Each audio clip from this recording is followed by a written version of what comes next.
Hey kids, you're listening to the internet's wettest podcast about video games, consoles, and pancakes. The SML Podcast. Prepare for the SML Podcast.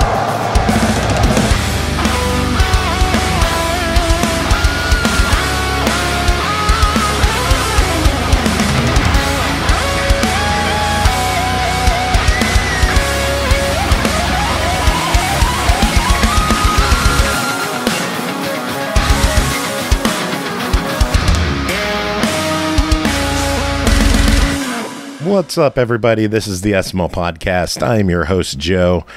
Joining as usual, we've got Jacob, we've got Aki, and we've got Bri. How are the three of you doing? Great.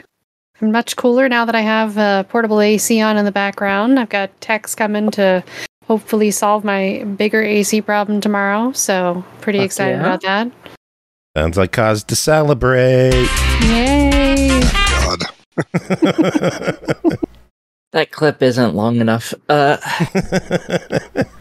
doing good. I've completed so many games this week, and I feel pretty accomplished.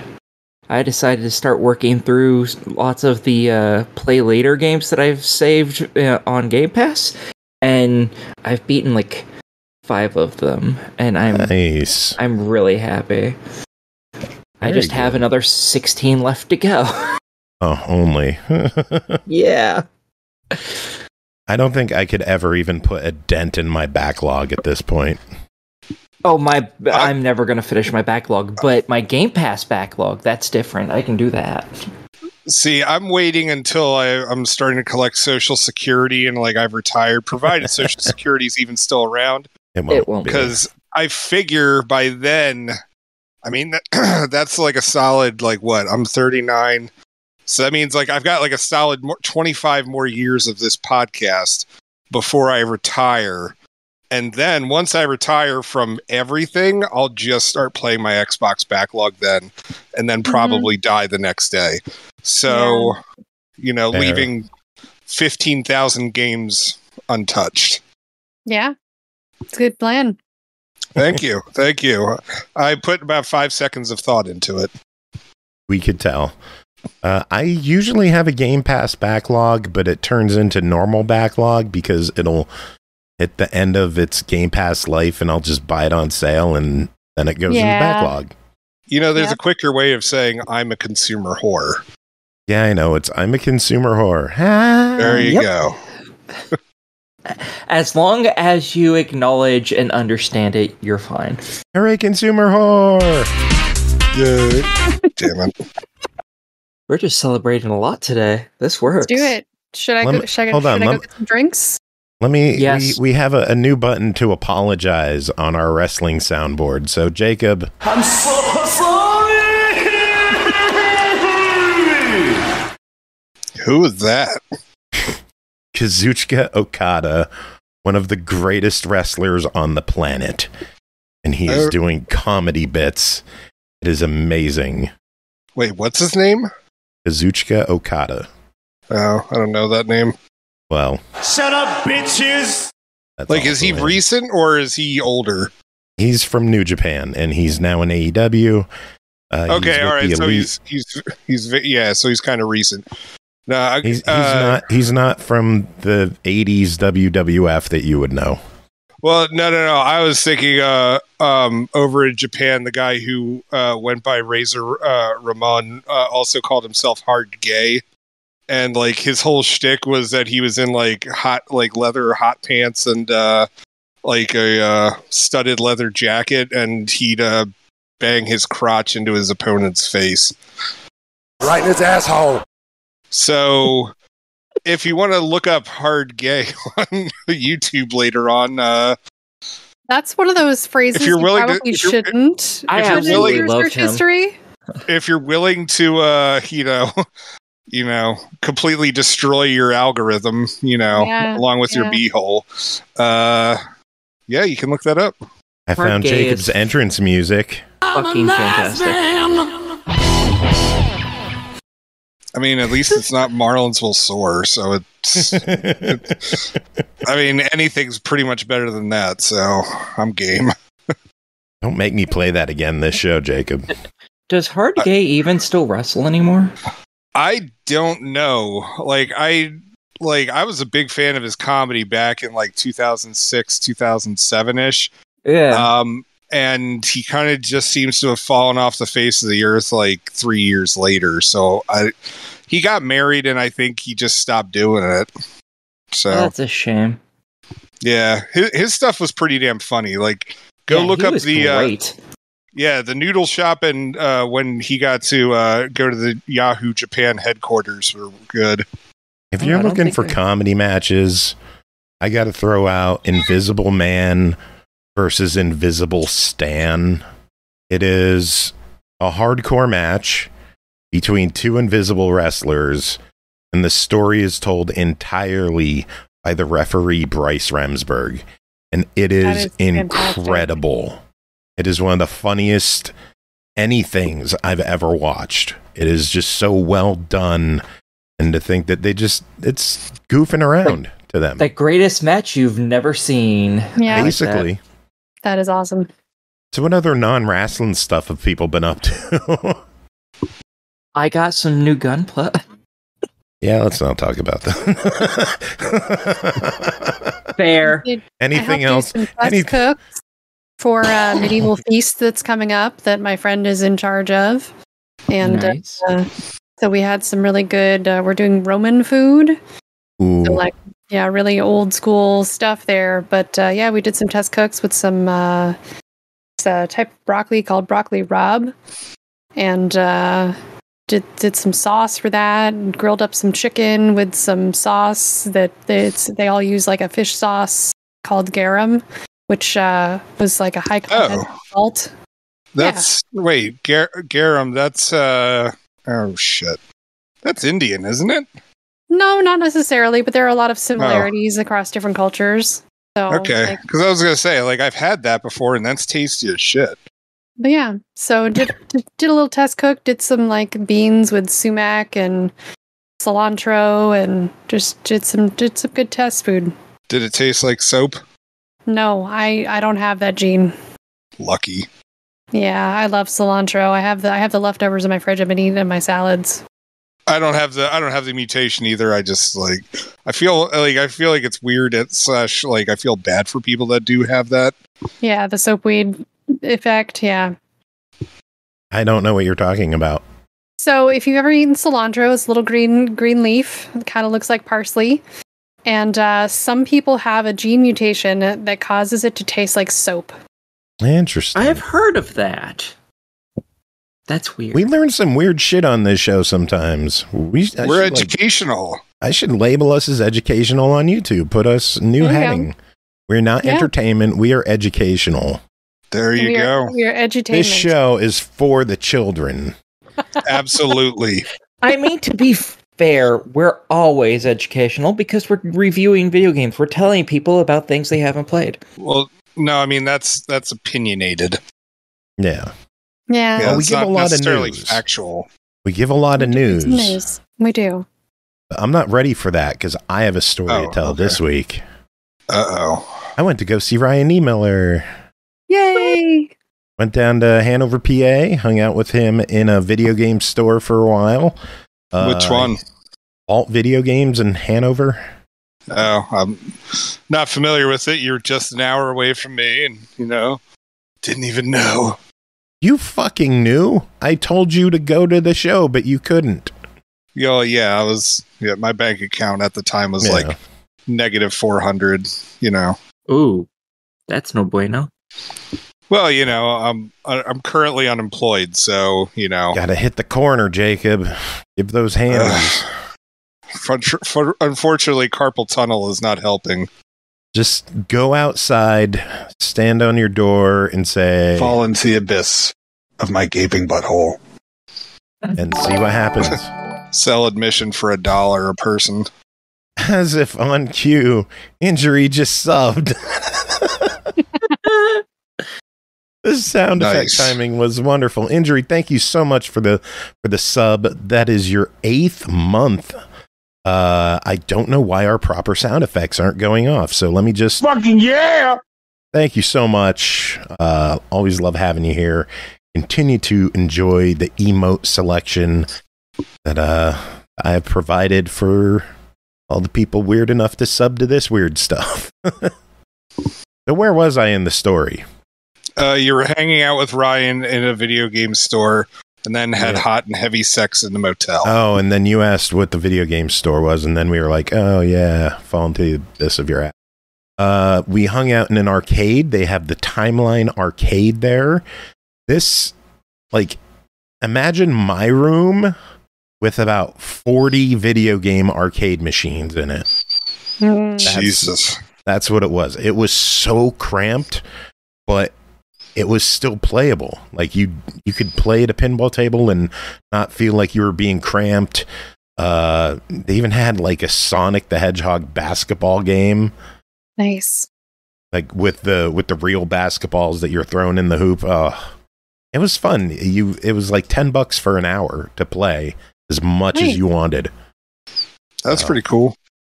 Kicked Ashley's ass at air hockey, 7-2. Yeah. Yeah, buddy. And then we saw Ryan earlier. Before there, we went to a little antique store, like a. Jacob, you might know the Black Diamond in the Frackville Mall. Do you remember that? No, I've never been there. No. Well, it's basically just like an open flea market in a building. They have everything just on shelves. You take it up to the counter and get whatever you want. But I was looking around. They had a Behringer audio mixer for $35. Like, wow. My audio mixer's been giving me shit. It's been dropping audio. It happened, 2 shows ago? In the middle of one of Bri's reviews, the audio dropped. So we picked this up. I bring it home. I plug my mic in, put my headphones on, and I only hear myself on the left. I start fiddling with settings. I start tweaking knobs, pushing buttons. Still on the left. I go into my Windows settings. I check the microphone. There is only 2-channel audio. There is no mono single channel selection. I go online. I start looking up solutions to this. People say you have to download the old firmware for the system. So I did that, installed it, finally gave me the 1-channel option. It didn't work. Still only out of the left. Yeah, so I have a brand new mixer that doesn't work for me. Oh. So what are you going to do? Well, I'm going to try reselling it because it's apparently a $100 mixer. So if I could get like $50 out of it, $20 profit, I'll take it. Yeah. But YOLO. It doesn't work though. No, it works exactly as it's intended to. And that's the problem. It was sold as like I don't know. I don't have the box for it, but so you can't this return specific it to that place? model. I'm not going to drive 2.5 hours to return a $30 mixer. Oh, I thought you said it was from. Sorry, I misunderstood.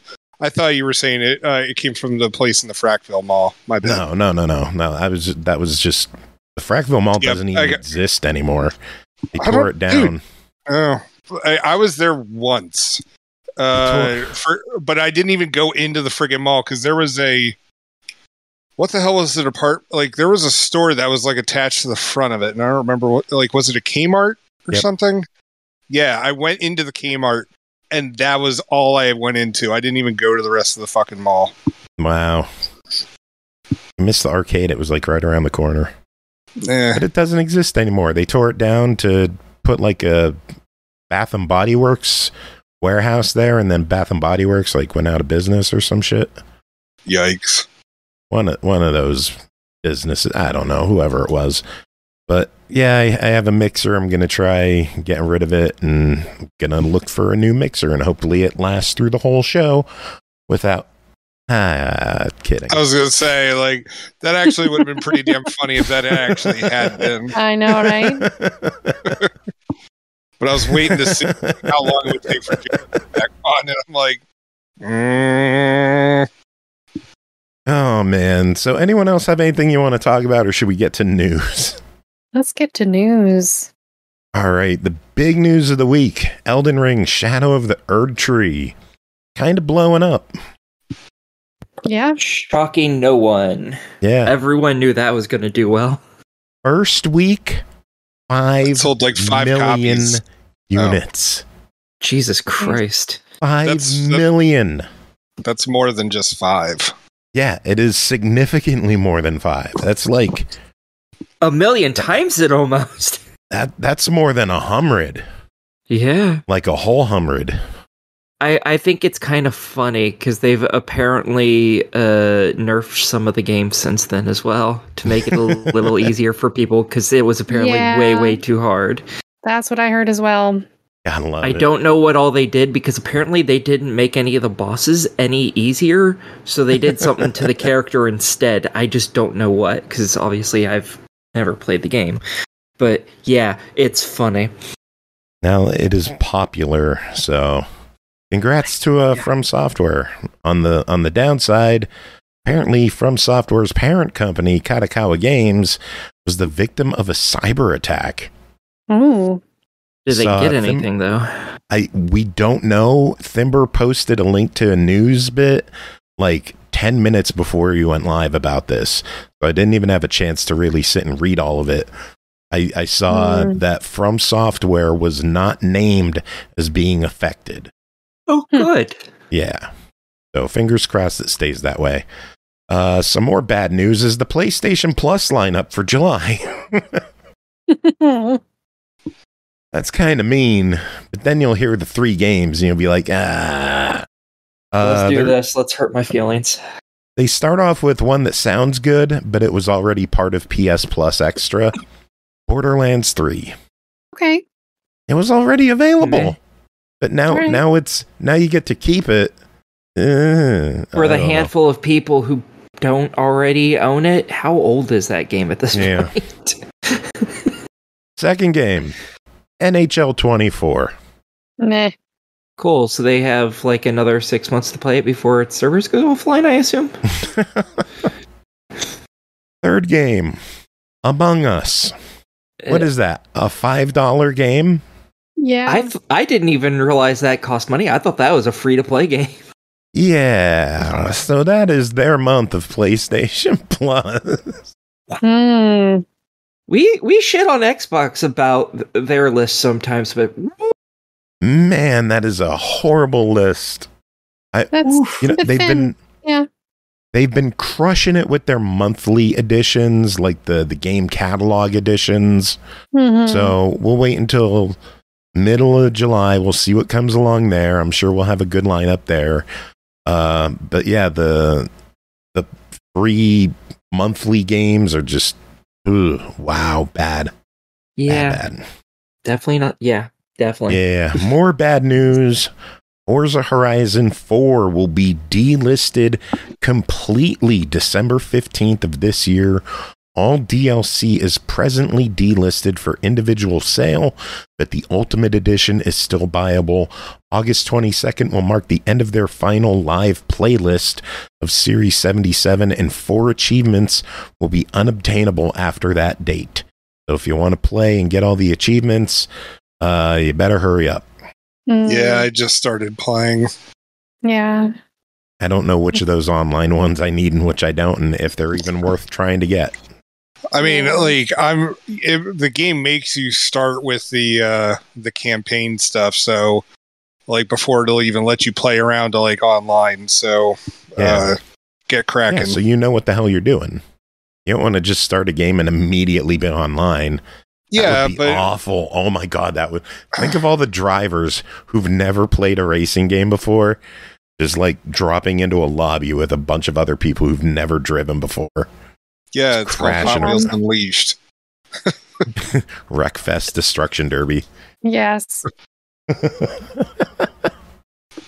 But yeah, Forza Horizon 4 is going away. It is obviously also going to be leaving Game Pass. So for the people who said games are on Game Pass forever, nothing lasts forever. Yeah. Atari announced they are expanding the Atari 50th anniversary release with 39 new games. Wow. Dang. Yeah, it's going to be an expanded retail release. It's going to have a Steelbook Special Edition on the Switch, physical release on the PS5, digital release on all platforms, including the Atari VCS. Current owners will be able to buy the new content as DLC, but no word on pricing has been announced yet. Or I don't know if the new one's going to be a separate achievement stack, or if it's just going to be DLC achievements. Who knows? But 39 new games is not fucking cool. around. Yeah. I'd be curious to, I'm going to look up the list and see if they have it somewhere. I don't think they have the list out yet. Yeah. I've been keeping an eye on my emails with that, and I haven't seen a list yet. They're doing 2 new timelines, 19 games on one, 20 games on the other. Fingers crossed E.T. is one of them. Oh, Jesus. Glenn Case would shit his pants if E.T. were on there. Atari's Infogrames label has purchased Surgeon Simulator franchise from Tiny Build. So interesting little transaction there. Disney's Epic Mickey Rebrushed got a release date. It'll be coming out September 24th. Priced at $59.99. Digital pre-orders will get the game a day early. And there's a collector's edition. Of course there is, and it's $200. What's the likelihood that we can get that for review? I have no clue, but you asked, so you're at the bottom of the list. I am usually at the bottom of the list. It's fine. That's the Jacob rule. You ask on the show, you get it last. I didn't ask for it. I asked what the likelihood of us getting it was, because I wasn't even going to ask for it if you're like, we're never going to get that. Because it's a Disney game. I have no idea. My youngest, if we have anything for that. My youngest is actually pretty psyched for this. He's fascinated by Oswald the Lucky Rabbit. Just because, because he's this like black and white cartoon character that never made the jump to, regular stuff, and then he shows up in Disney Dreamlight Valley, which is where my kids first saw him. Okay. I was wondering how your kid even knew about that character. But they also saw that I have Epic Mickey 2 for Xbox, and so, they've figured, and they've been asking, a bunch of questions, and they've watched some of the cartoons, but unfortunately, I don't have a Wii, so we couldn't play the original Epic Mickey, and then, boom, Disney literally just announced this, 2 weeks later. Nice. Very nice. So I'm excited, and they are too. Yeah, good talk. I'm kind of excited just because it looks really cool. I've never played any of those, but I saw that trailer and I was like, oh, that looks fucking awesome. The first game had a collector edition on the Wii. It came with a little tiny figure of Mickey. And then I think it was Wii Remote holder that you put the nunchuck in that was paintbrush shaped. Yes. I remember that. It was a really cool little addition. Yeah. I didn't pay attention to what the new one comes with, though. Jacob, you saw it was what, 200? The new one? Yeah, it's 200. There's what comes with it? A statue. I think it's statue art cards and a book or something like that, I think. I bet that statue looks good, though. The statue does look good. It's calling to Joe.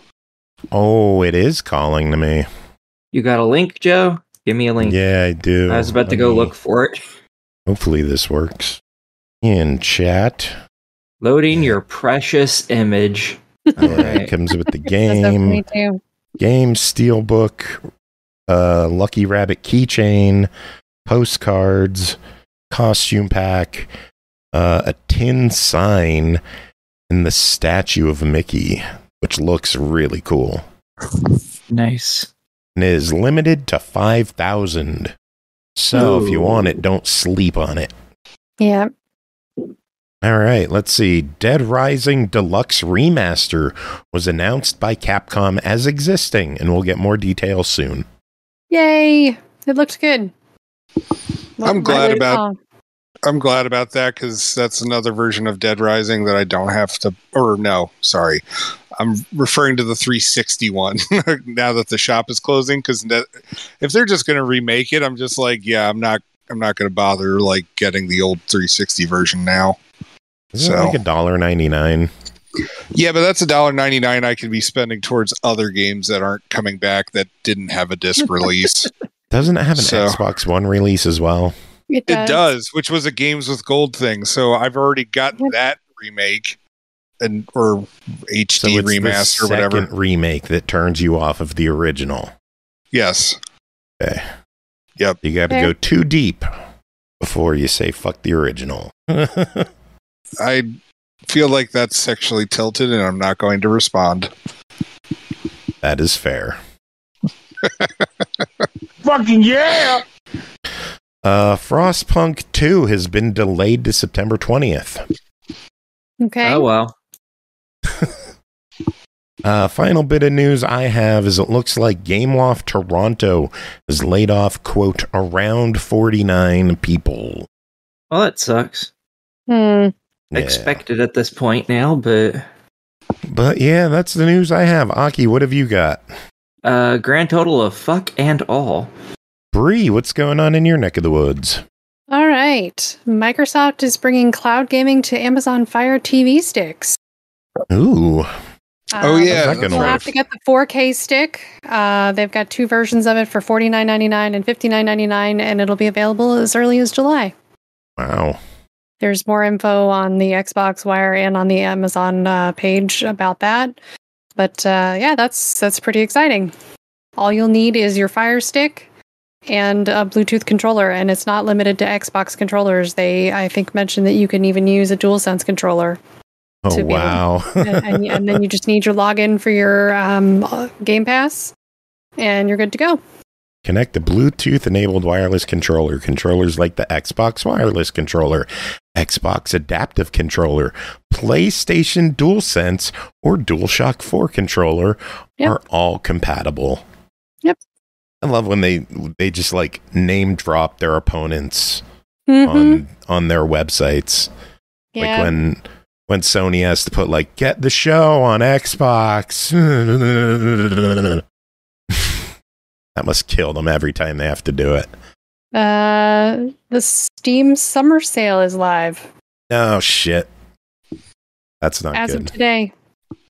So there you go. Lots of things on sale. Yeah, it's so live that I tried getting into my wish list for over an hour just to see if anything was on sale, and it couldn't load. Oh, it was like crashing or not loading? Yeah, it wasn't loading at all anywhere. Let's see. Dead Drop developers Midnight Society, associated with Dr. Disrespect, have cut ties with the streamer over allegations that resurfaced from years earlier. Hopefully that won't have a lot of impact on the game. Yeah, I read about that situation, and it looks pretty fucked up. Yeah, so I could see why people would like to distance themselves from someone with a name as trustworthy as Dr. Disrespect. Yeah. And the last bit of news I had was Disney Dreamlight Valley. I knew he'd make a noise. I did too. But yeah, Jacob, if you want to take it from there. So we've got two new characters coming in, Mulan and Mushu from the animated movie Mulan. And a new star path has started as of yesterday, June 26th. What the heck? I don't even remember what the heck it's called. I don't know. Something. All right. Yeah, it's something. Anyways, most of it is Mulan themed. However, currently in the premium shop, we do have some interesting stuff. The lead character from Atlantis, his outfit is now available, which, I mean, Rift in Time, there's been a lot of speculation that we're going to see some Atlantis-related stuff with it. So I think this is pointing more towards that. Also, Figaro from Pinocchio the cat. Oh, yeah. Yeah, he is now purchasable for like I think it's like 3,000 moonstones, and I'm just like, fuck! Like, why did this thing have to drop? Like, as the Xbox How much 360 hard drive space do I have? God. No, it's not. No, it's not even that. I'm just like, do I want to spend my money on Xbox 360 games that I'm never going to be able to buy again, or do I want Figaro? And I'm like, I kind of want Figaro. Like, it's annoying. But anywho, but yeah, it runs till like I think July 17th. So you got time. Or sorry, not about Figaro. He pops out of the store in like 5 days. But the start path ends on the 17th. I did have another bit of I have enough room to install Disney. I guess we're trying that out tonight. I didn't know if you'd seen the free cosmetics. Wait, I thought you had already tried it. I thought you'd already tried it out. I did try it, but if I could get a cat. Yeah, but that's like 3,000 moonstones, man. That's like the premium currency. That shit ain't free. I don't know if I have any moonstones or not. I remember I had some before. Yeah, but like if you're not going to be like a heavy player on on this game, why the fuck is that such a funny sentence? Anyway, you're not going to be a hardcore Disney Dreamlight player. Like you don't need the Figaro cat skin, man. Yeah, like, well, I'm just like, there's way better ways to spend $8. Like, if like for a cosmetic. Now I'm going to buy the cat. I'm not. If I have moonstones in the game already, fuck them. Well, they're dead to me. Well, I'm paying real money for this cat. Oh my god. Yeah, I'm going to gift it to you. Free cosmetics as well. Oh yeah, that's right. Because it is Pride Month, so we've got a bunch of new Pride stuff, and of course the last year's codes still work too. Yes, and so I've got a link here for that, and I'll throw up in the chat. Splendid, Bri. Yes, it has the link to last year's as well, so you can get the shirts and then the new stuff this year. Yeah, which I believe is it's balloon archway accessories. I believe I have balloon archway, a balloon bouquet, an ear headband, and a popcorn bucket for Pride Month. Man, they are going like hardcore on the fucking popcorn bucket things after last Star Path. Why am I a 39-year-old guy who is having in-depth conversations about this? Oh, God. What am I doing with my life? Bad things. I mean, I could be addicted to crack, so... Speaking of bad things, I just saw the Xbox Free Play Days game lineup for this weekend, June 27th through July 1st. 2 games are available to play to check out completely free for Game Pass members, Game Pass Ultimate members. Train Sim World 4, pretty cool. Ooh. Okay. And then the other game, Pac-Man Mega Tunnel Battle Champs. Maybe they'll fill a game. That's the one that I believe the all-time peak on Steam was like 50 some players. And it's a 64-player game. Wow. Yeah. So this one didn't take off that well. Maybe this free weekend will help it out. Yeah. Jacob, what other news you got? That wasn't even my news, man. That was Bri's news. What was? Disney Dreamlight Valley. That was her final thing to lead into you. Oh. That was all premeditated. Oh. We talked about it. We knew you would be bitchy. And I'm like, true. Do it. I would. Do it. He's going to grumble. and I did. Mm-hmm. Whatever. I don't have to answer to you. Mission accomplished. Success. We got a gold star. Bri, A+. Hey. All right. So former Fish Lab devs say that we were supposed to get a sequel to Red Faction Guerrilla, but Embracer fucked that up. Yeah. So sounds about right. European video game retailer Game has said that they're going to stop selling physical games other than fulfilling their current pre-orders. I've seen reports that is inaccurate. Oh, okay. Yeah, I've seen conflicting reports on that, so that's why I didn't mention it this week. Game has apparently denied that they're doing that, so it might be one of those situations like Best Buy removing videos that they're like, oh no, we're totally not doing it yet. Okay, then I'm now curious about this. Have you heard anything about GameStop no longer offering replacement plans on the Xbox Elite Series 2 wireless controller? No. Okay, well, they're saying it's temporary, quote unquote. But yeah, for some reason they're no longer going to offer replacement plans on that thing.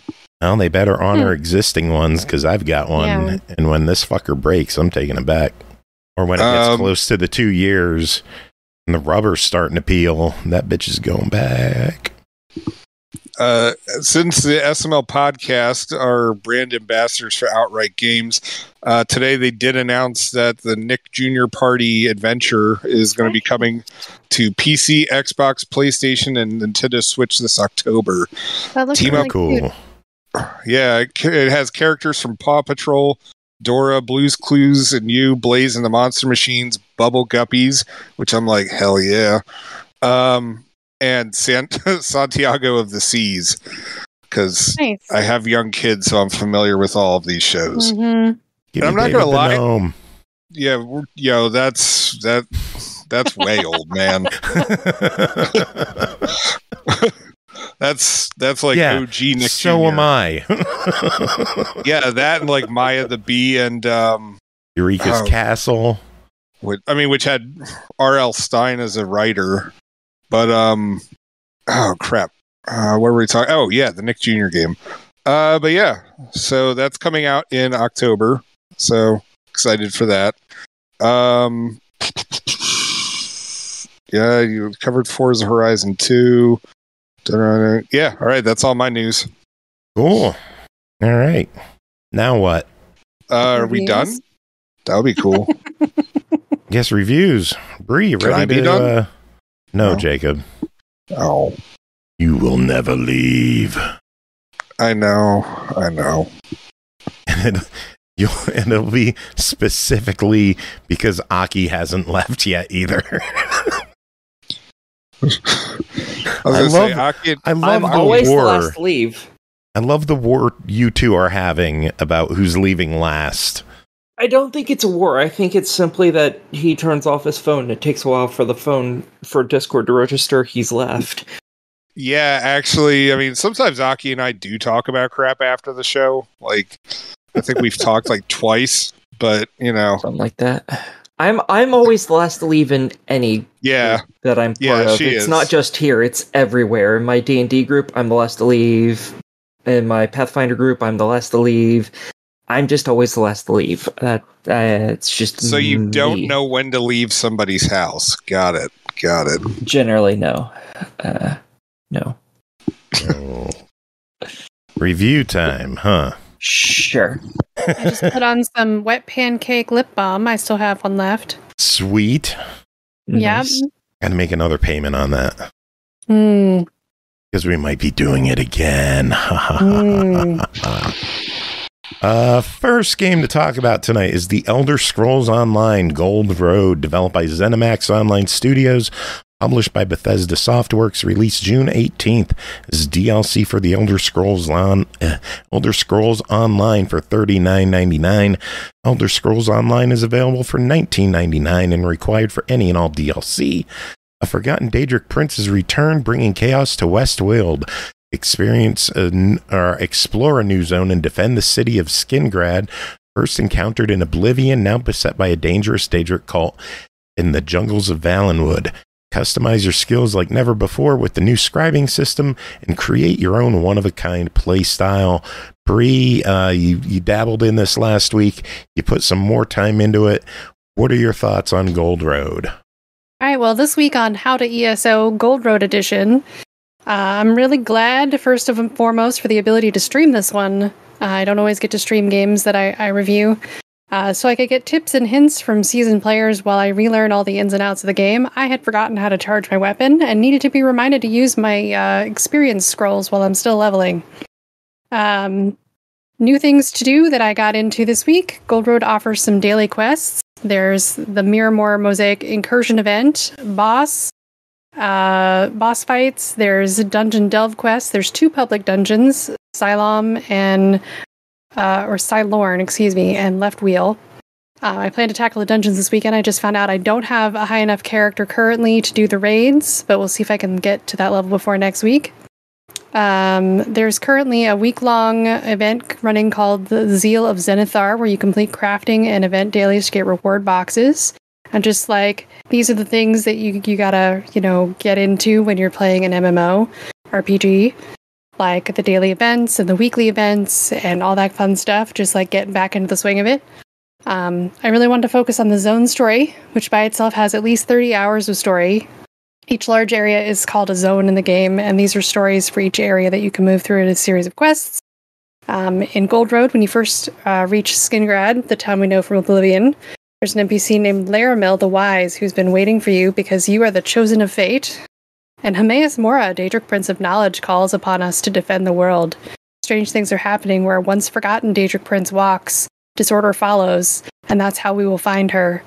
People and things are acting strange, a sure sign that the threads of fate have frayed, and Athalia, the Daedric Prince of Paths, has been set free.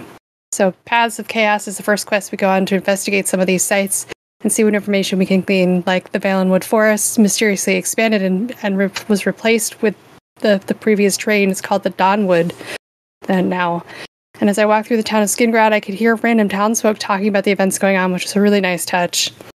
And after helping an Imperial officer find her missing troops, and the people they were sent to protect, and helping a Bosmer rescue people affected by a suddenly expanding Dawnwood, we delve into a maze-like ruin of traps, and we eventually meet Athalia, the Daedric Prince, who is suffering a kind of amnesia. There's this zone enemy called the Recollection, which is working with Dremora and Daedra to bring forces to attack Skingrad. I helped close a portal to beat a large Miramore enemy. This is like all the cool new stuff going on with the zone. And they were also looking for a Wildburn seed for nefarious purposes. I'll explain the Wildburn here in a little bit. And I just want to say, like, the voice acting on all of these characters is so good. There's such a wide variety of character voices with personalities to match. And obviously not every single NPC you run into is going to have all the charm and individualization as, like, the bigger NPCs. Sometimes you're just going to get some monotone voice talking about narrow to the knee. But, like, for the most part, all the NPCs you have to interact with in the main zone stories, like, are really, really good. Lore-wise, Gold Road deals with a lot of Wood Elf and Bosmer culture, given the Hermaeus Mora connection as well. I love the description of the Bosmer green-speaking, where they can manipulate the landscape in these small ways, having a kind of conversation with nature, which is not what's happening with the Dawnwood. That's something bigger. The Aelids are the ancient ancestors of the Bosmer, and that's some of the ruins that we're finding in the area. And they were fond of this Prince of Paths, that Athalia, that no one has ever heard of before. So we get a new Daedric Prince, basically, out of all this, which is pretty darn cool. Ooh. Yeah.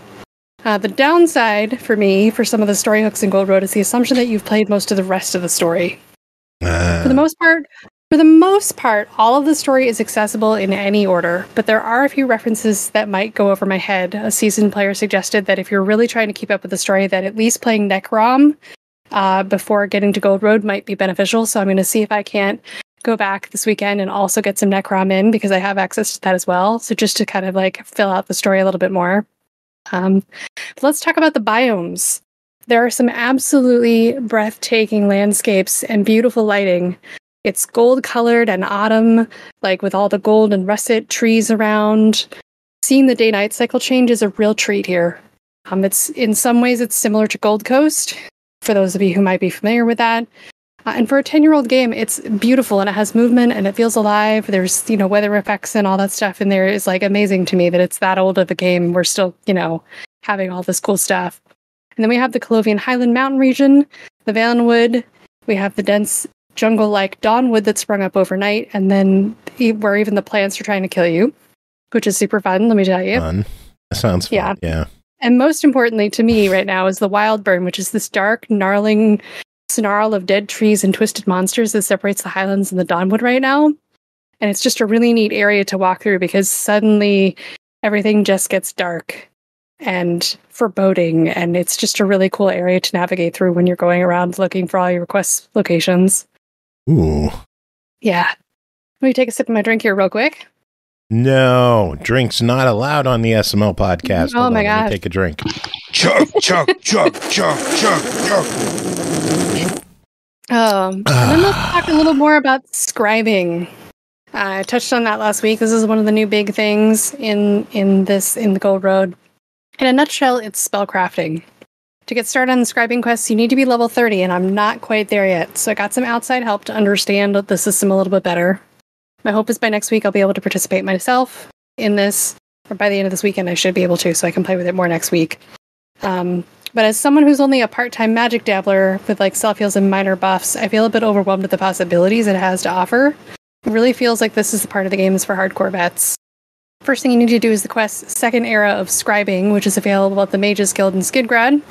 While the scribing quest to progress is specific to each of your characters, the upgrades you receive are available to all the characters on your account, so you don't necessarily have to redo all of this quest line to get the benefits of the scribing when you're done.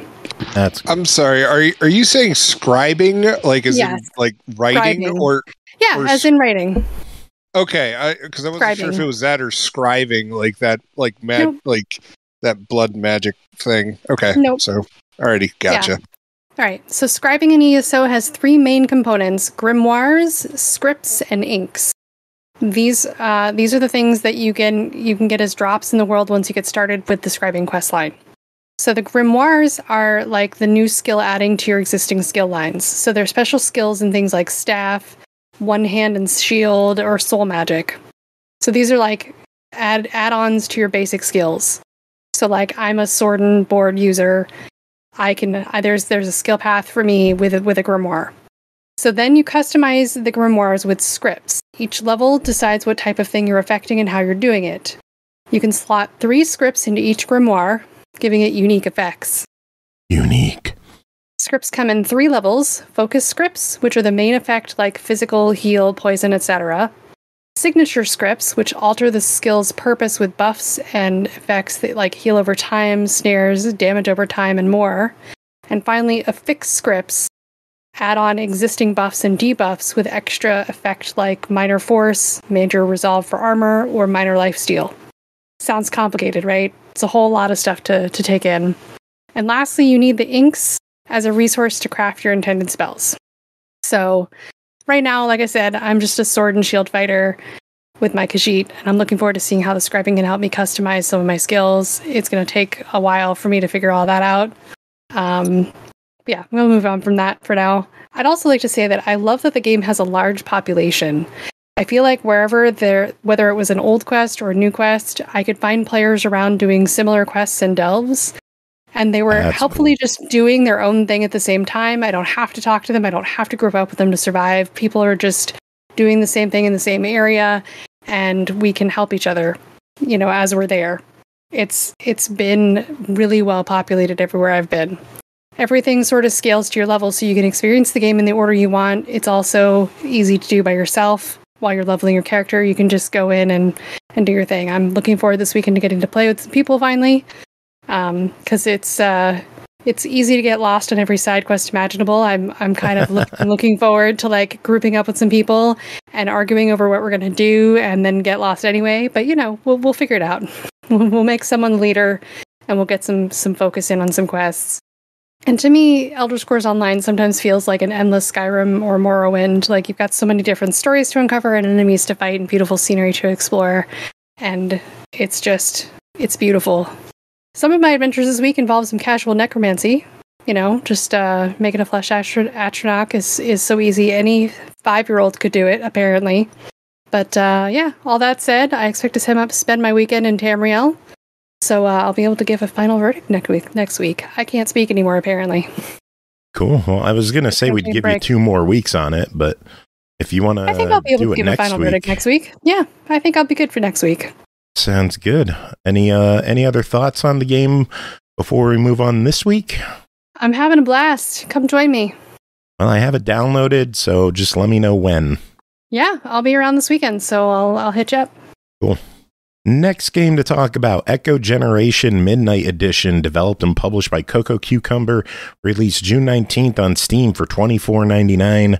Lead a gang of kids to uncover spooky mysteries, battle creatures, and explore the supernatural side of your hometown in Echo Generation, a turn-based adventure set in the 90s. Aki, tell us about your time with Echo Generation Midnight Edition. Okay, in this, you kind of create your own character. You have a bunch of pre-selects that you can choose, and then you wake up as that character after you name them. And you're just a kid living in a, we'll call it average town, for lack of a better word for how fucked up this place is. And yeah, you know, at first you're like, I just want to go hang out. Me and some kids at my school, we're gonna make a movie for class, and yeah, it's gonna be fun. We're just gonna go out and have fun. And then you're like, you go outside and suddenly, you know, raccoons are talking to you and telling you to fuck off and stuff, and you go and you start beating up raccoons. So fucking weird. And yeah, it's the combat's all, you know, turn-based, RPG-styled combat.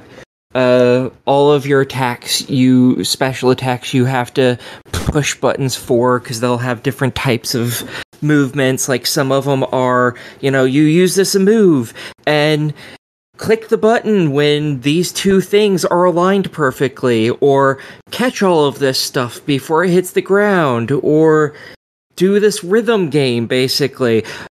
If you don't do them right, you do the minimum amount of damage, and you don't get the special effect. If you do them right, you get maximum damage, and the special effect hits the enemy. Whether it sticks or not is, you know, debatable sometimes. And yeah, you're learning all your special moves, not from leveling up, but instead from finding comic books. You end up getting two main characters, yourself and your little sister, who your mom has told you that you have to bring with you because she doesn't want to sit in the house and continue to watch the children's show that's on, because it's driving her out of her fucking mind. So you two also find what you call companions, which are secondary characters who aren't quite as strong as you, or have quite as many attacks available to them, but have special attacks, like maybe they'll heal or something, which neither of your main characters can do. And these tend to be like, your pet cat is one of them, and it is a fluffy cat, and it also speaks to you. There's also some other ones, but I'm not going to ruin them because you actually do have to find them in the game. And yeah, your father's been missing for a while, so very quickly you get entangled in trying to figure out what happened to him and how aliens are now suddenly attacking your city. You know, you have giant rats the size of fucking people out there attacking and stuff, and it's like, it's all over the damn place. And like, if it didn't show that all the adults saw this stuff, I would have just assumed that this kid had a very overactive imagination. Because you're fighting ghosts, you're fighting raccoons that can talk, you're talking to everything but birds. Apparently they don't talk, which doesn't make any sense, but all the other animals do. You fight aliens, you fight giant clown monster robot thingies. It's crazy. It's all over the place. It is around 10-ish or so hours long, I think. I think that's how long I put into it. I can't remember anymore. And yeah, it's pretty fun. 9.9 hours, it says. So yeah, you put 10 in. Yeah, that sounds about right. And I 100% to that bitch too. Put another 14 seconds in this game, goddammit. I can do that. I can install it. I can do that. I don't mind.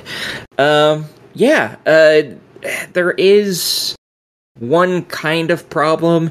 you are required to farm experience sometimes, which isn't always very easy to do, because some enemies stop spawning altogether, others do not. But you can just, as far as I'm aware, there is a limit to how much you can level up. I did not hit that by the time I beat the game, but I got pretty far. I think I was like a level 25 or 26 or something like that. And with that, I was able to max out the attack, but there's 3 different stats. There's hit points, which every time you level, you get an extra 5 until you hit the max amount of it, which is, I have no idea. Then there's also physical attack, which you get, I think, plus 2 or 3, something like that, each time you level that up. And then there's also your special gauge, which basically just says, hey, at the start of the fight, you have this many special points that you can use, and special points are used for anything but your main attack. And all of your character's special point amounts add together for how much you have at the start of the battle, and you can refill it by attacking enemies. I think it's 4 or 5 times with basic attacks, and then it'll refill 1 single point. But by the end, I had maxed out literally, I think, every character's attack. I gotten their health way up, and I had a pool of like over 20 special points to use at the beginning of every combat. It's not a tough game. No, it starts off tough, but near the end, it's a fucking cakewalk. I think I beat the final boss in like 5 moves, which is 2 turns. So, Jeez. Yeah. You also have to worry about money in the game. You have to farm a lot for that too, because everything costs a lot of money. And by that I mean it costs like $1 to up to $10 to get different things like healing items, but you get like 20 cents, 25 cents per battle. And so you end up having to farm a lot of money pretty regularly, because some of the other items you can get are like, oh, here's this comic. You need $40 for this or something. Shit's expensive in this game, so it's going to take you a while to farm for that too. So have fun, folks. So it's accurate. Yeah, basically, especially for a kid back in the 90s, I assume. Ish. Yeah. Something like that. Well, anyway, speaking of money, the game clocks in at 25. What do you think of it? I totally think this is worth it. This is a fantastically fun, cute little game. I am so for this. I loved Riverbond. I love Ravenlock. I have never played Echo Generation. Should I fix that? Yes. Okay. Yeah, I would also, if you don't mind me throwing in like one little comment, I loved the music in Echo Generation. Oh, it was good, yes. Yeah. It's poppy and fun and like appropriate to the time and like quirkiness of the game. It was just, it was very good. Everything about this fit the time that it was supposed to be displaying. It was really good. Ooh, well, that is installing, so cool. Yeah, just take a day this weekend and just play it. Just sit down and only play that for an entire day. You'll 100% it. I'll try. No promises. But anyway, next game to talk about. Local news with Rockslide. Developed by Horsefly Games and Dolores Entertainment. Published by Dolores Entertainment. Released June 28th on Series X and S, PS4, and PS5 for $9.99. You're the camera person of Butterfly Valley's #1 influencer, Rockslide. Frame every shot like you were a professional. Follow the stories to make Cliff famous. Local news with Rockslide is a first-person visual novel with an amazingly funny story to laugh for days. Bri, how many days were you laughing? Well, it was a mixture of laughter and tears, but we'll get back to that. I just want to reiterate, this is a first-person camera shooting visual novel. And that sounds so weird and hard to explain, but it's really what it is. It is first person and visual novel combined, and it is hilarious. And sometimes it's full of puns. Rockslide is a lunatic that runs everywhere, and he's the perfect stereotype of a self-absorbed newscaster. The 3D first-person animation style art are those like grainy polygonal free assets mixed with awesome character like pixel art next to the box text. So like it's an interesting mix that kind of goes back and forth. We are the rookie news team member of local news streaming service of Butterfly Valley. We are definitely not Cliff's sidekick, and we aren't getting paid either. Cliff says, I don't care too much for money, and look how far it got me. Just follow my lead, and it could be you running your own news agency from a garage in just a few years. So yeah, we have to learn to operate the camera for our anchor. Purple highlighted objects should be zoomed in on, and green ones are a wide-angle shot. During a breaking news segment, you'll need to read the text to predict where to put the camera next and watch for the highlighted areas and be quick about it. The good news is once you hit the mark, you have as much time as you need to read the text, and because the text only continues when you press like the A button, which is good. So you get the whole story kind of at your pace, but at first you got to go in and you got to like zoom or get that shot quick.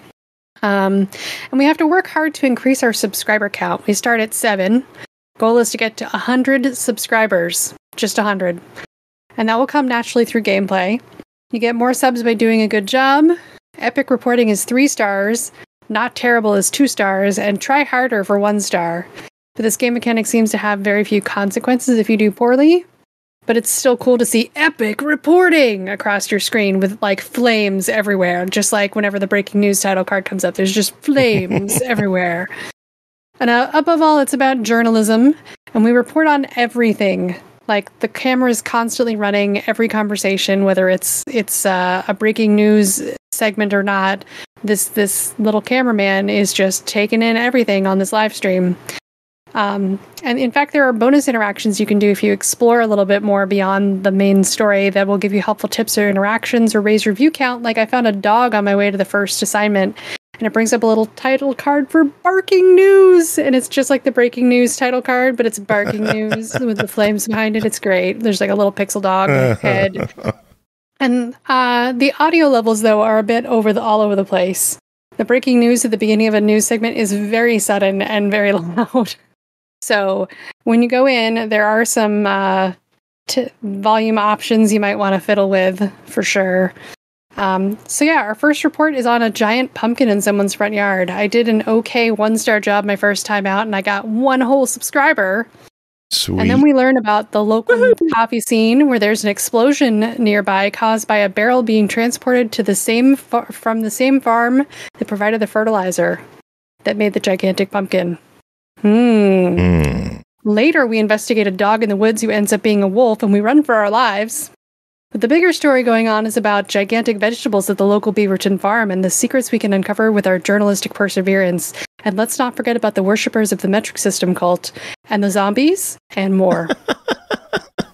Day 3, we get to explore a little more on our own to prescribe locations for news gathering purposes. Day 4 becomes a bit more of an adventure puzzle, and we have to find objects and interact with things as we break in someplace. And the final battle, yes, there's a final battle in this game, was fun and logic-based. So yes, first-person visual novel, final battle. To reiterate, though, like, this game is very funny. A bunch of the jokes sometimes are very small town, everyone knows your business and remembers what you did when you were 8 kind of stuff. And other things are surrounding the fact that these characters are all caricatures of what they represent, like the alpha male, the small town police chief with control issues, and the rich snob in town who thinks that they own everything. But on to some of the sort of bad stuff. The game uses an autosave feature, and there are not enough save points. The very first day, you have to get through the whole day to be able to get a save. And the second day is the same thing, and the third day is the same thing. And the fourth day, you got a couple more things, like that save at the end of some major transactions or transition areas where you have a chance where you could fail at something. But it was particularly hard because I had to restart several parts of the game because something glitched. And then when that first happened to me, I had to restart the whole game over. And I had to do that twice. Eventually, though, I deleted my save data and everything, and it works just fine. And that could have been that it was a pre-launch patch, could have been glitchy. It worked great after that. I only ran into like 1 or 2 small issues later on down the road, and I was able to get through the game and had a blast with it. So, spelling and spacing issues with the text were noticeable, but not game-breaking or anything. Just there were some issues that they needed to fix in the text. And at the end of the credits, it says there's plans for a sequel, and I'm telling you, I would actually play that. So, I liked the idea of the game. The humor was great. The story was wild. The glitches were not great. But I'd still say play it. Well, it's a $10 package. What is your official verdict? I'm gonna say buy it. Very cool. All right, next up, Times and Galaxy, developed by Copychaser Games, published by Fellow Traveler, released June 21st on Xbox One, Series X and S, Switch, PS5, and PC for $19.99. Embark on an interplanetary adventure as the first robo-reporter for the Times and Galaxy, Solar System's most trusted holopaper. You're just an intern, but if you can get the scoop, write great stories, and impress your colleagues, maybe you'll get to keep your job. Jacob, what's going on in Times and Galaxy? So Times and Galaxy, the simplest way to put it, as I messaged Joe at like 4 a.m. On one of the earliest days that I was playing it, it is cozy Mass Effect. All right, so imagine that you took all of you just only took the conversations out of Mass Effect, no action, no universal ending stuff, and it's just you getting to know other people. Boom. That's what we have. Nice. So in this game, you are the known universe's first reporter bot, and you're making... And you get put on this ship that is actually like an intergalactic newspaper. You get to meet your other coworkers, learn what they're into, what they do for the paper, what their interests are. And then they start showing you the ropes, and you'll be given these articles that you're supposed to write. And so sometimes it's like you get to choose what subject you get to cover. Like, there might be a political rally or there's a cat show going on. Which one do you want to do? Something like that. And you will get to try out different types of articles. Like one of them is going to like a cultural event. Another one is doing some court reporting, stuff like that. And as you come back from each case, you have to file your article, and you can decide how the article plays out. Is it going to be sensationalism? Is it going to be informational? Is it going to be of alien interest, where you just mostly focus on the non-human aspects of it? And your articles get rated at the end of each mission. And it also puts you on some sort of like a sliding scale, but I couldn't really figure out how that really affected anything other than like some dialogue potentially, and also achievements. Like if you I had one where I heavily focus on alien interest, but there's also achievements for just doing nothing but information and sensationalism, respectively.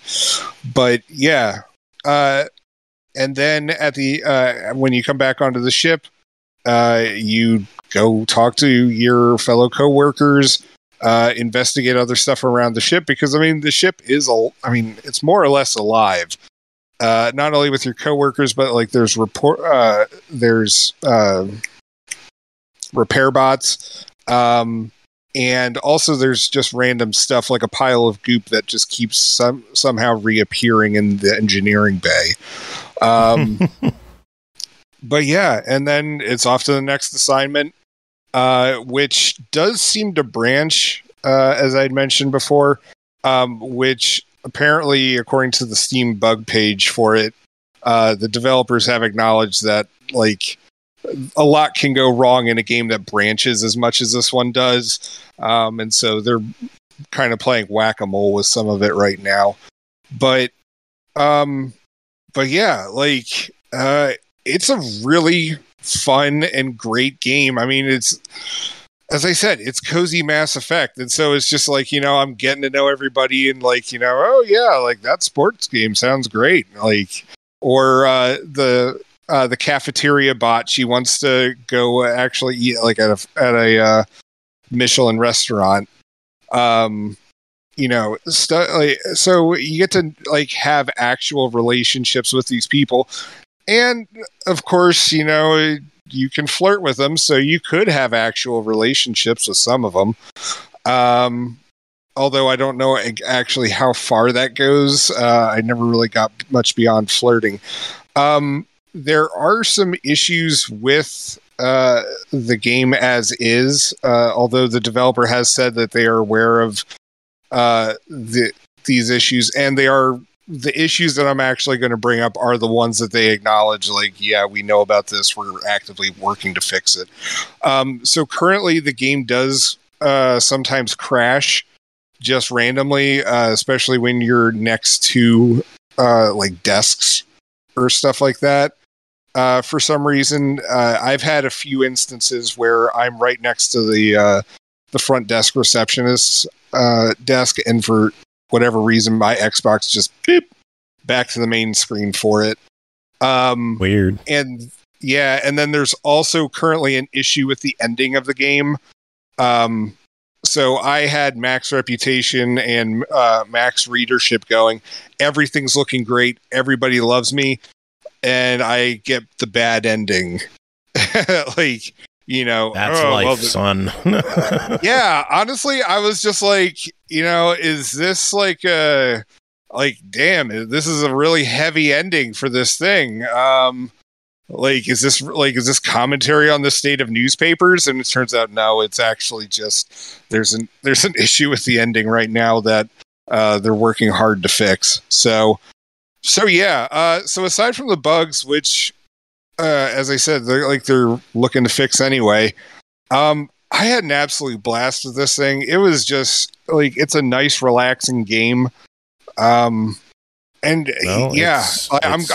really glad that, like, honestly, I'm really glad that I requested this one. And like, cause if like halfway through, like I felt like halfway through the game, I was just like, this is the kind of stuff Aki and Bri usually get to review, and for some reason nobody else requested it, and I was like, I got one that's story heavy and delightful.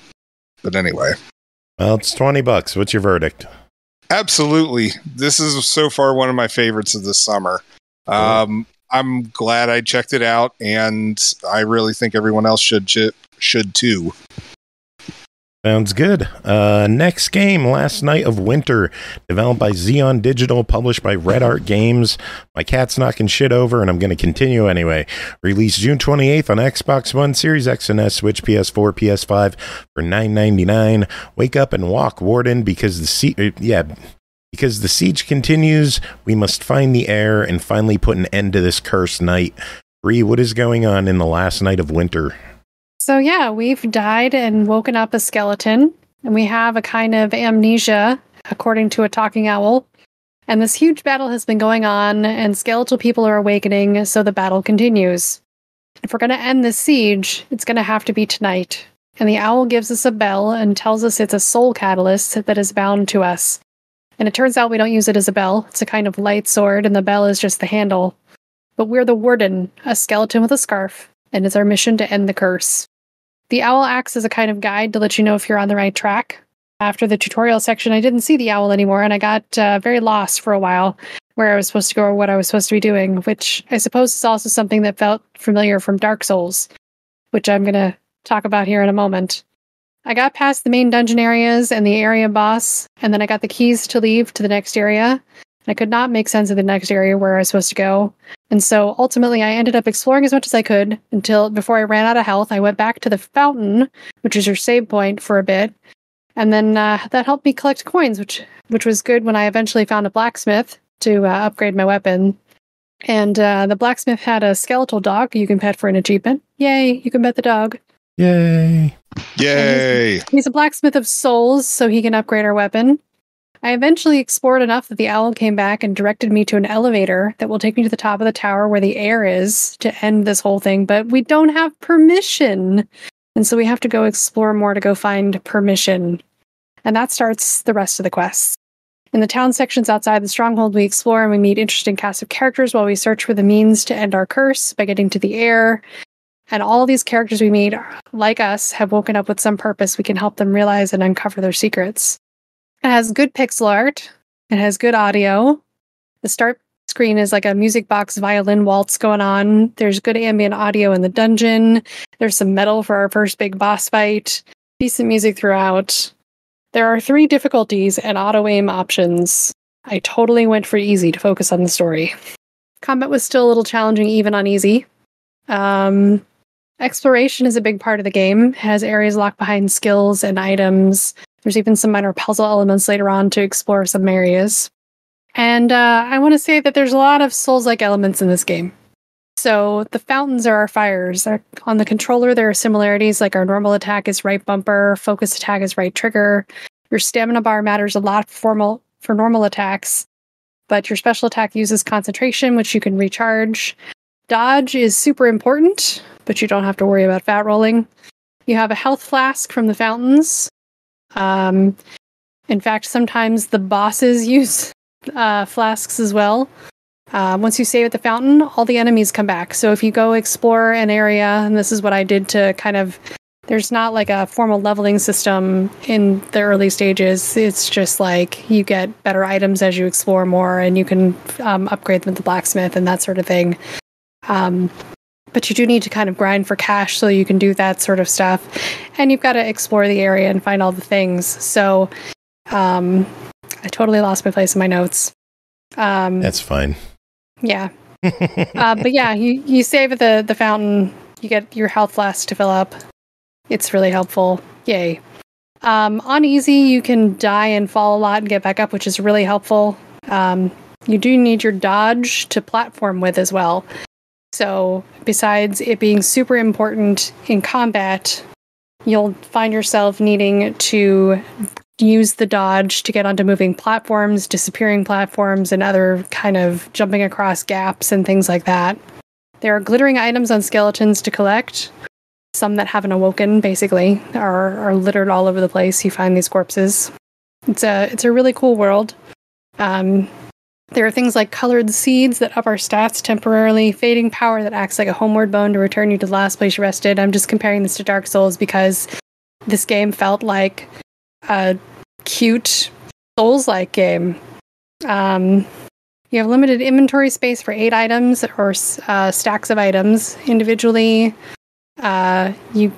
Eventually you gain access to a coffer so you can store more stuff for later in a tavern, which is like more than double your inventory space, which is really nice.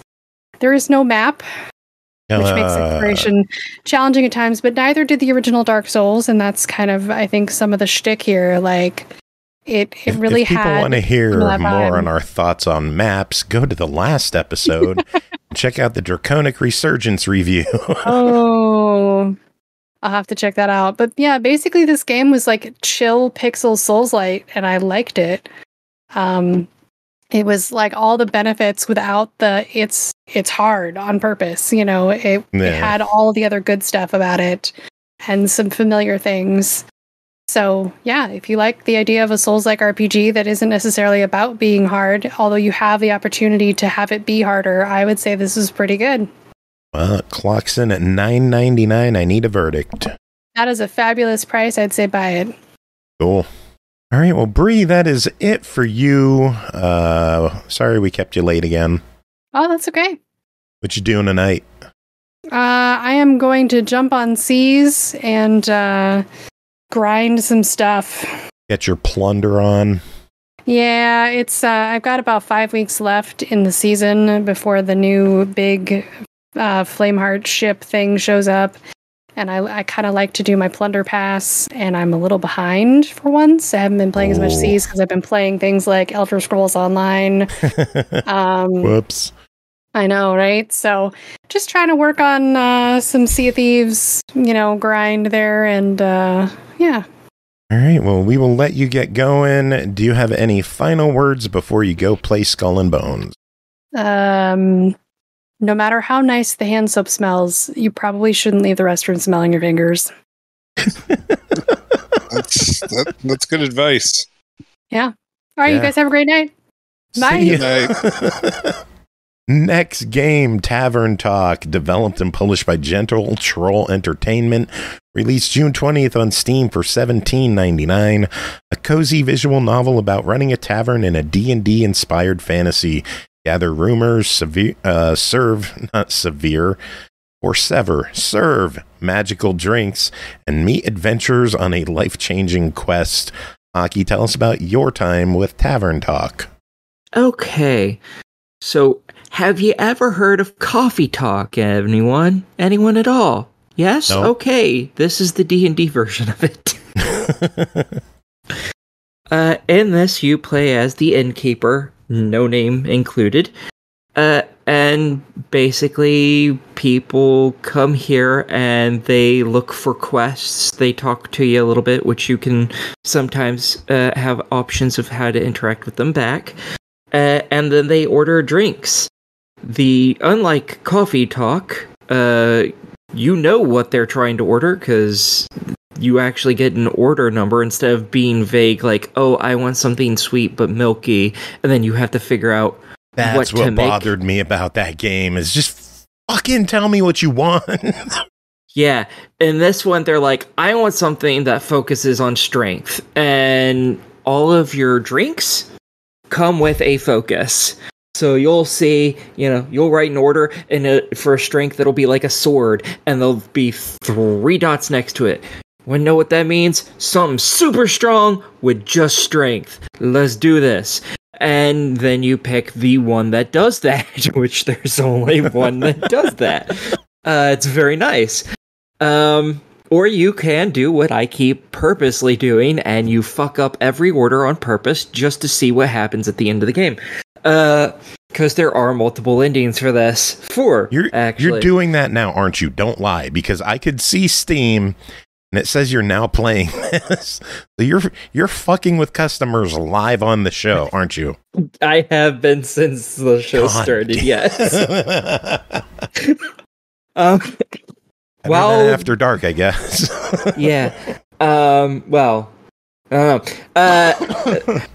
But you start off with 5 drinks, and they have different stats that they raise different amounts. Most of them focus on one specific stat. And you can mix them and use magic to turn them into a proper drink. If you screw up, you can feed it to your little pet dragon, which is adorable. And you serve it up to them. You can serve up the wrong ones or the right ones as you desire. There are achievements for serving all of the drinks. That's why I started just fucking with them, but just because I could. And I was like, well, I don't want to feed them this, because this is the second time in a row that someone's ordered the same drink, so fuck them. And yeah, while they talk, they'll also give you hints and bits of information that you can actually turn into quests later on via your quest board, that these same people will come and be like, ooh, I'll take this quest, and then go off and go do it. You can't make... How do I say this? Different bits of information combine to make a singular thing. However, you can't use those same bits of information to create a different one. They all go together to create a specific one, and you can only make that one with that information, period, ever. So, every playthrough, you're going to end up with the exact same quests. Because you can't mix and match parts to create unique quests for each playthrough. Yeah. However, you can also decide what to give them to drink to help them with this, or, as is my case, to fuck with them. Because I want to just see what the absolute worst end is first, just because it amuses me, because I'm a terrible person. Every individual in here, they have their own personality. Like, the very first one that's in there is a regular, and it's a ranger elf who lives out in the forest and is the most neurotic fucking mess I think I've ever goddamn seen. She's scared of everything, anxious about everything. Like, I'm shocked she leaves her tree hole or wherever the fuck she sleeps. I'm shocked she leaves it. She's so paranoid about everything. Then there's, you meet a vampire who has memory issues. Like, they'll repeat the same thing like 4 or 5 times in a row because they've forgotten. And it's just, everyone's a little weird little fucker, and I love these characters. My favorite one is Carolyn, which is a big buff beast woman who's just no nonsense. And she very quickly starts to warm up to you and starts actually giving you information about her life, and it's kind of adorable. And yeah, it's just a really fun, really sweet little game, and it's a lot easier than Coffee Talk because you're not really guessing. Yeah. It does add some complexity because as you continue the game, you do unlock new brews that you can make, as well as infusions that you can put in them, which basically say, hey, this not only gives you strength or whatever, but it also makes you slightly immune to fire or something with the infusion. And you unlock more infusions as you play through the game as well. But yeah, it's a fairly simple game, thankfully, because everything that people want is much more obvious. Because they're like, oh, I'm about to fight a dragon. I need to be stronger to do this, and whatever infusion you think will help. Well, it's a dragon. They breathe, what? Fire! So maybe make them a little bit fucking fireproof. There you go. You've just made the perfect drink for them. Now you're spoiling the game for people. So let's talk price. The game clocks in at $17.99. If you buy it before July 4th, you could get it for $16.19. If you're on the fence, there's a demo for it on Steam. Which way should people go on this one? Play the demo, fall in love, and then buy it. Fair enough. Any other thoughts?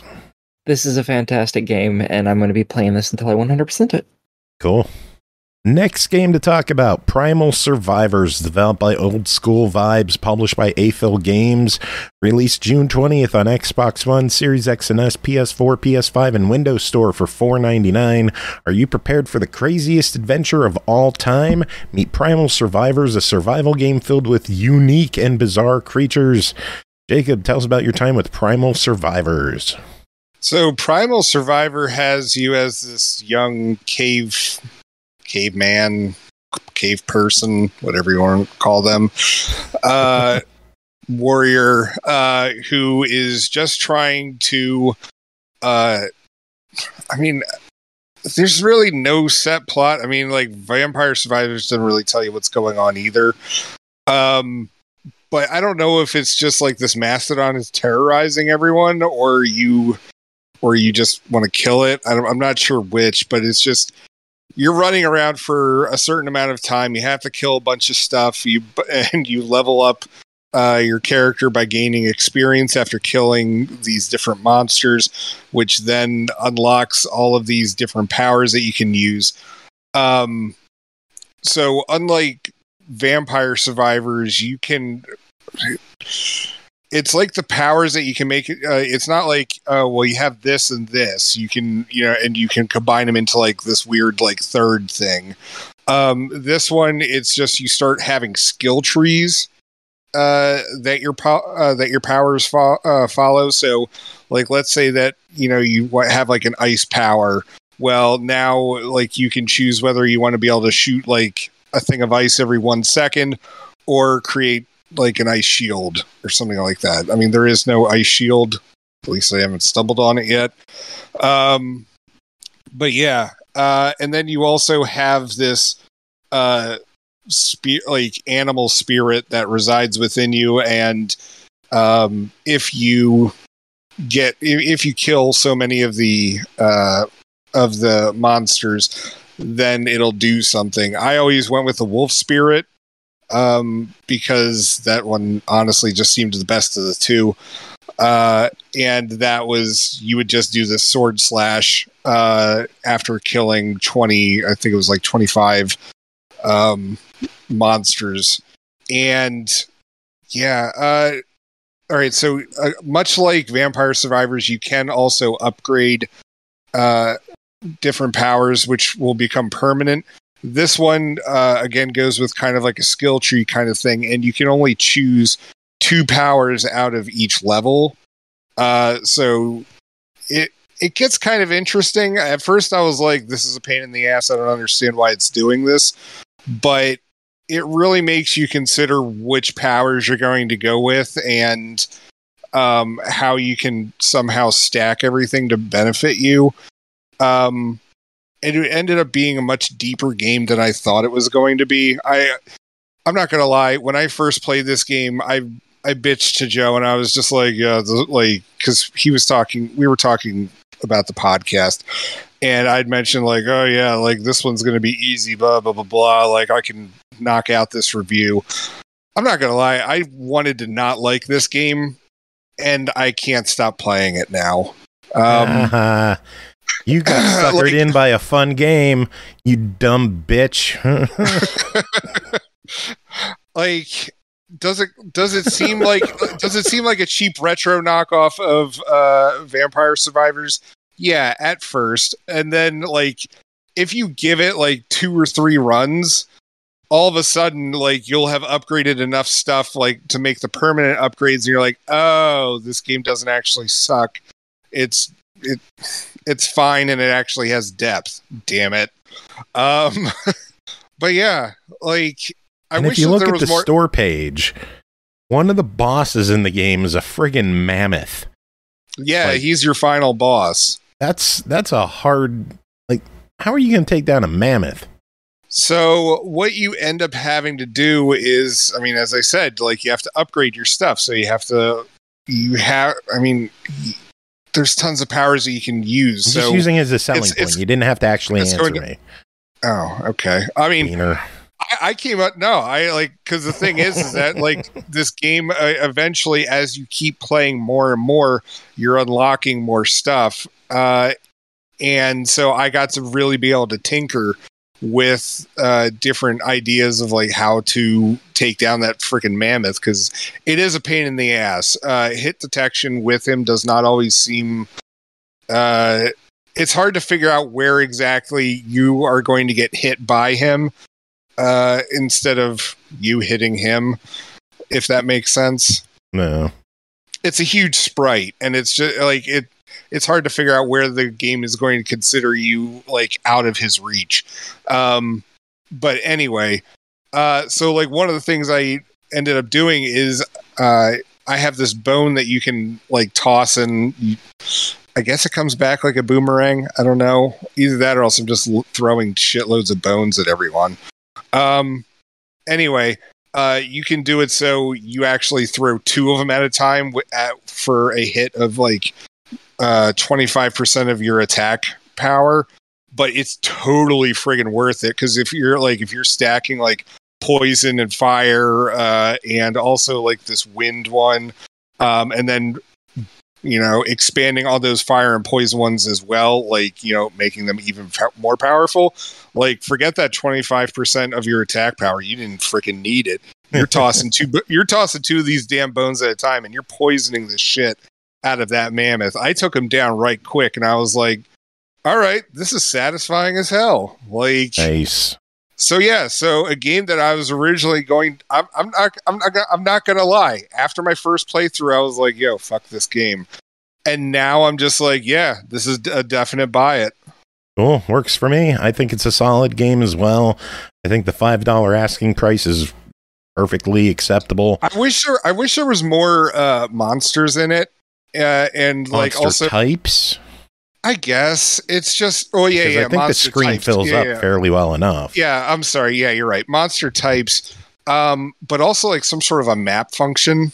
Like if there is supposed to actually be like random crap that you can find, or if it's just like repeating screen. I don't know. I'd like to know which one it is, and if there is actually supposed to be hidden shit, I'd like a map. Found a shrine the one time. A shrine? What caused the fuck? An earthquake that followed me around for like 10 seconds. All right, so this thing needs a friggin' map. I have not run into any kind of shrine. No. Was that on the curse thing? No. It was just standard. Huh. Yeah. Okay, yeah. Suck it, nerd. I'm better than you. No. Yeah, we need a map in this game, but yeah. I $5 official verdict. Yes, absolutely. Okay. Next up, Garten of Banban 1 through 4, developed by Euphoric Brothers, published by Feardemic, released June 25th on Xbox, with 1 as a free demo, parts 2 and 3 priced at $4.99, part 4 at $9.99, a bundle of all 4s available for $17.99. Banban's kindergarten, which had a special place in every kid's heart, was once the go-to kindergarten for any parent who needed their children to attend a reputable learning facility. Thanks to Banban and Friends Gang, the establishment's mascots, you could never be lonely at Banban's. This was the case until everybody within the place suddenly vanished on a seemingly normal day. Now you and your trusty drone must explore the establishment, find out what happened. Are you really lonely there? Even now? Aki, what is Garten of Banban? Okay. So... oh, fuck. How do I explain this? So you play as seemingly a parent looking for their kids in this abandoned kindergarten, apparently. I didn't realize that's what it was supposed to be. And...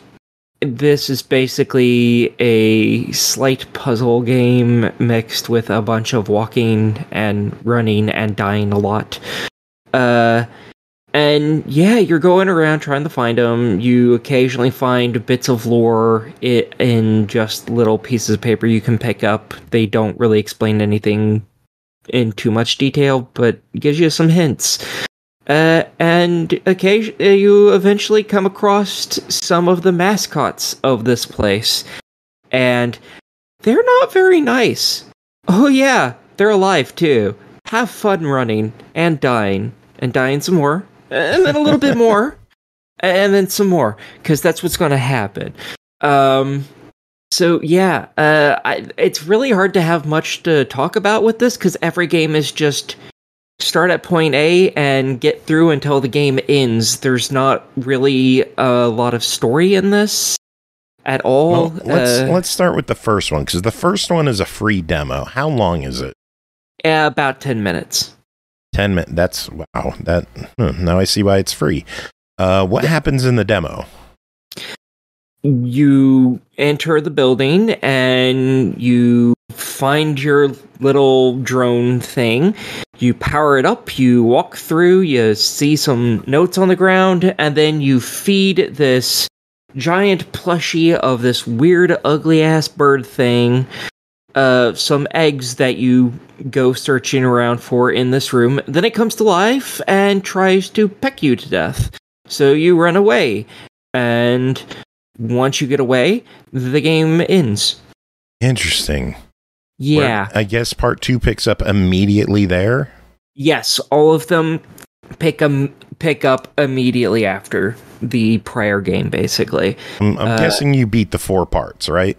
Yes. In total, all 4 of these combined takes less than 3 hours. Wow. How long are parts 2 and 3?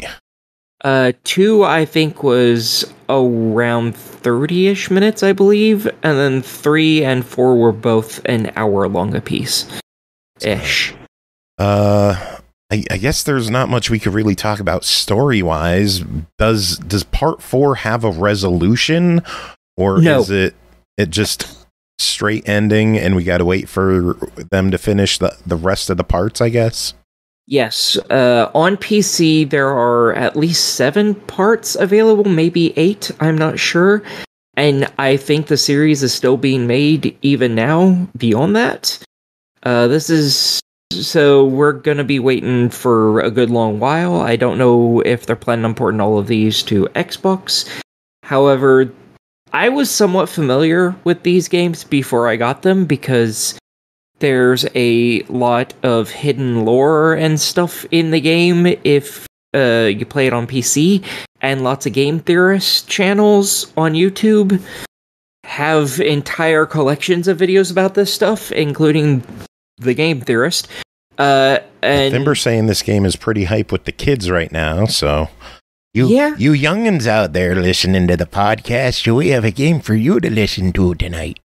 Yeah, I think this would probably work for little kids, because the gameplay is extremely basic. However, parents will probably have to help them through a lot of the more timed bits.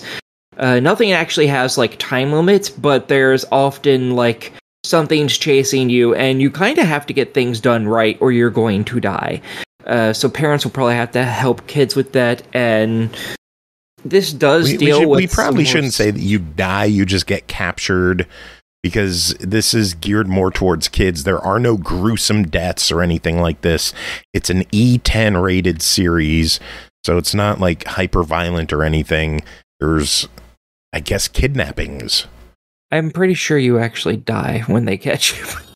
Okay, and if you read the lore, so your head gets ripped off in grisly fashion.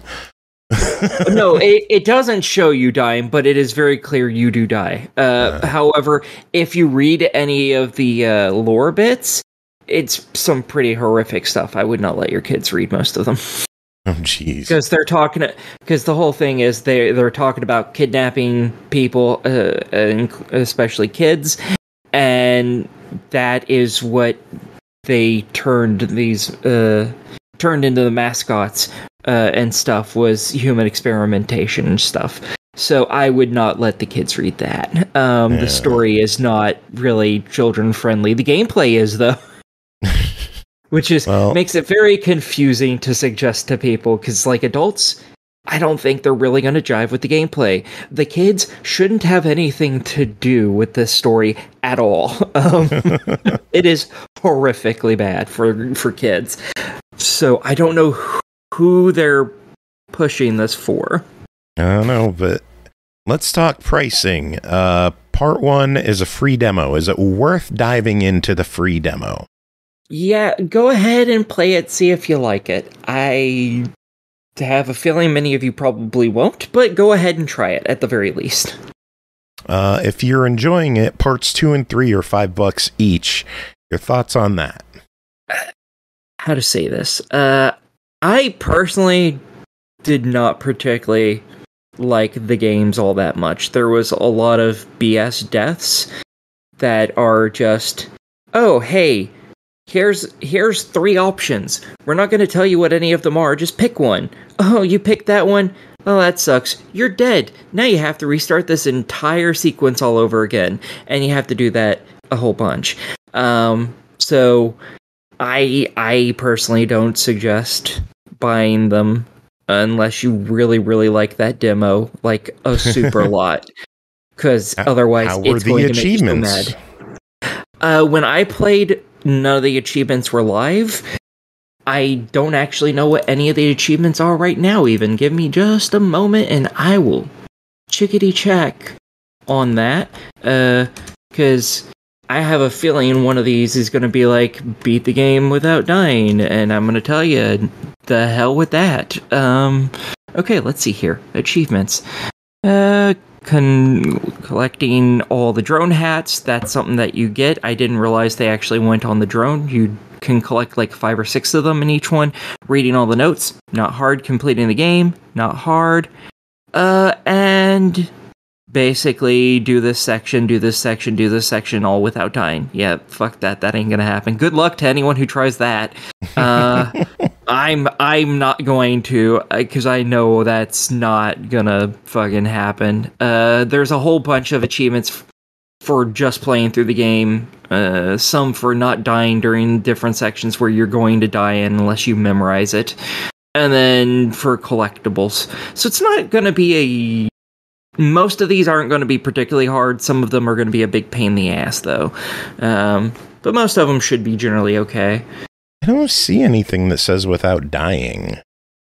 Doing things in correct orders and things like that. If you do it in the wrong order, usually things kill you. Oh, all right. Stuff like that. It's not actually saying do it without dying. It's just implying you have to get it 100% correct. No. And therefore, that means you don't die. So, yeah. Yeah, it's most of these aren't going to be too hard, and if you play it a whole bunch of times, you can probably get through the entire thing without dying, realistically speaking. It's just, your first playthrough, it isn't going to happen. It'll probably take 2 or 3, and I just don't know if anyone's going to enjoy the game enough to do that. Well, we'll skip over part 4. Let's just talk the full bundle. It's $17.99. Give us an official verdict on Garten of Banban 1 through 4.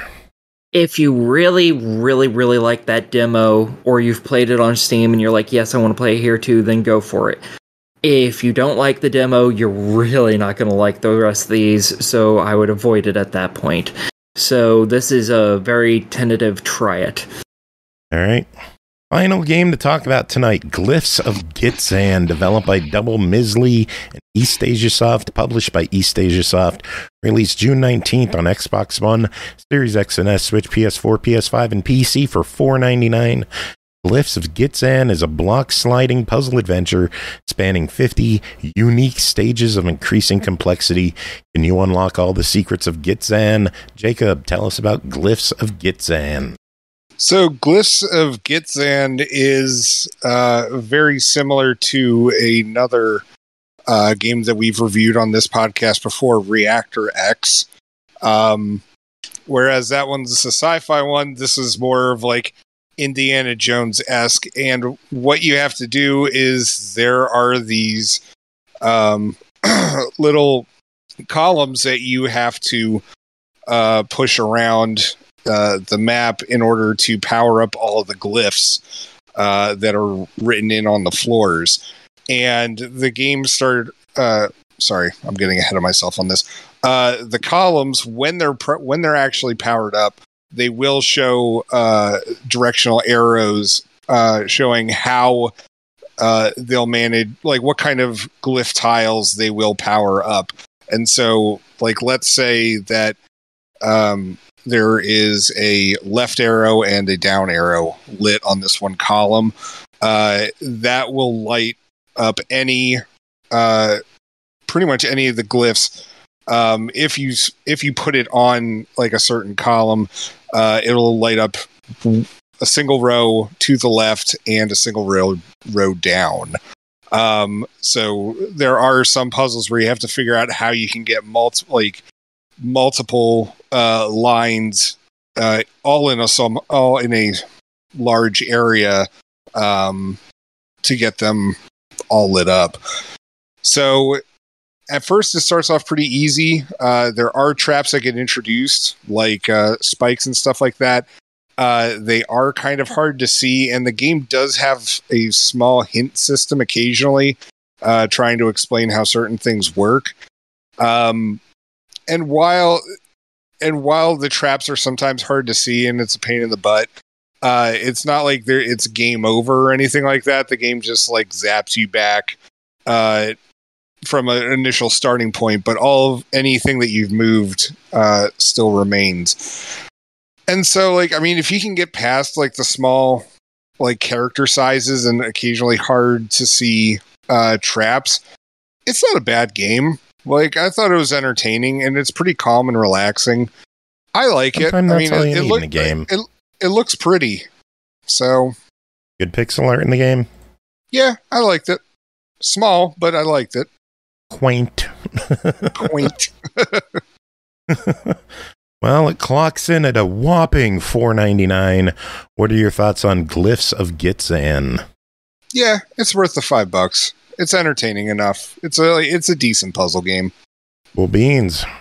All right, we're done. That is it for tonight. Thank you, everyone, for hanging out and keeping us company on this episode. Music for the show. What are we going to play? Megas. Is that just your go-to every time? Yeah, kinda. All right, here's the Megas. Which one? Wait, which one are you playing? I don't fucking know. I'm going to listen to them and pick one. I'm not going to do that live on the show. Well, I don't know. I mean, like, I didn't know if like you already had one like in your head and stuff. I don't know, because I memory like that. I don't remember all the Megas songs. It's been years since I've listened to the Megas. You should do their Quick Man song. I really like that. Oh shoot. The Quick and the Blue. That one's really good. All right, Megas, Quick Man. We'll do that. That's coming up. How's that sound? Yay! That make you happy?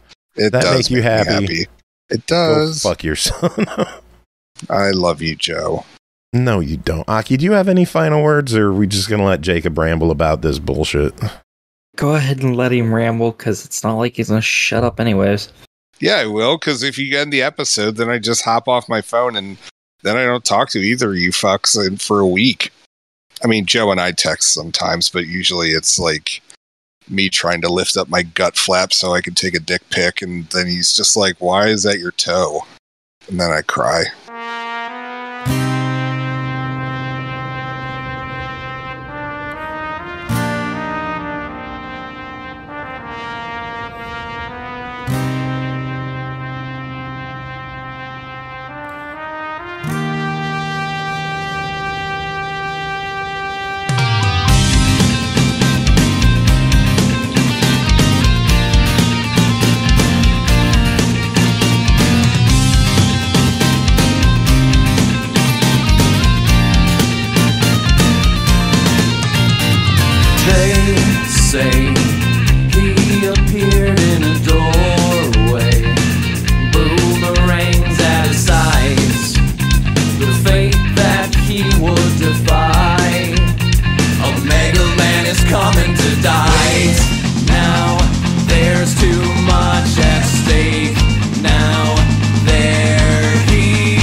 faces of my brothers that have fallen before.